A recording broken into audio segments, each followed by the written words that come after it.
Сәлем достар, бүгін менің видеоблогымда менің тәтем, оның аты Марал апай. Біз бүгін 22 наурызға наурыз көже жасайын деп жатырмыз. Сәлеметсіз бе, Марал апай? Мына заттарды таныстырып өтесіз ба? Сәлеметсің бе, Анкар?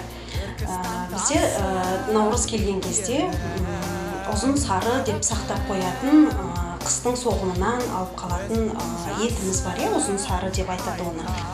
Ұзын сарымызды қазір асып, соның сорпасына наурыз көже дайындаймыз. Оған күрішімізді саламыз, 7 түрлі дәммен дайындалады. Қара бидай, жүгері бәрін алдын ала дайындап аламыз. Тары, қатығымыз, құртымыз, айранымыз, осы 7 түрлі тағаммен қолдан дайындалған кеспеміз бар, қолдан кесіп дайындап қоямыз. Алдын ала сөйтіп, наурыз көжемізді дайындауға кірісеміз. Тәте, наурыз көжені жасай отырып, өлең айтайық. Наурыз туралы өлең айтайық, онда? Иә. Наурыз, наурыз күннегі, жердің түрегі. Міне етіміз пісті. Енді етімізді сүзіп алып, енді 7 түрлі дәнімізді саламыз. Күрішімізді, қара бидай, тарымызды.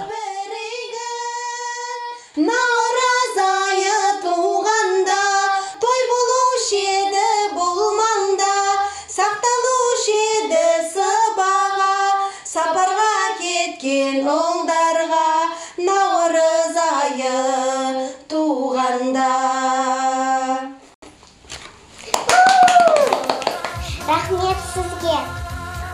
Піскен етіміз, енді осы піскен еттерімізді турап-турап, кеспеміз неміз дайын болғанша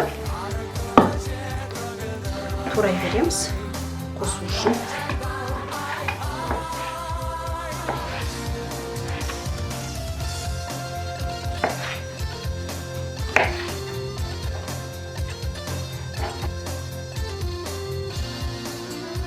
Мына жерге енді наурыз көжеміз міне дайын болды. Енді құртымызды, айранымызды қосып ішеміз. Өйткені ыстықта, егер ол суық болатын болса, онда бірақ араластыруымызға болады. Ыстық кезінде барлығын бірақ араластырмаймыз. Ал енді сен дәмін көре біл. Неде дәмді болыпты? Бізге айтады ғой, осы наурыз көжені ішсең, 1 жыл тоқ боласың деп. Оның сыры неден? Өйткені бұл жерге 7 түрлі дәм қосылады. Қамырымызды елеп қолдан нан жайып саламыз. Сондықтан біз тоқ жүреміз. Оның барлығы тойлықтың белгісі. Ақ түйенің қарны жығылған күн дейді. Сондықтан наурыз көжені ішсең, 1 жыл бойы тоқ жүресің. Бәріне сау болыңыздар.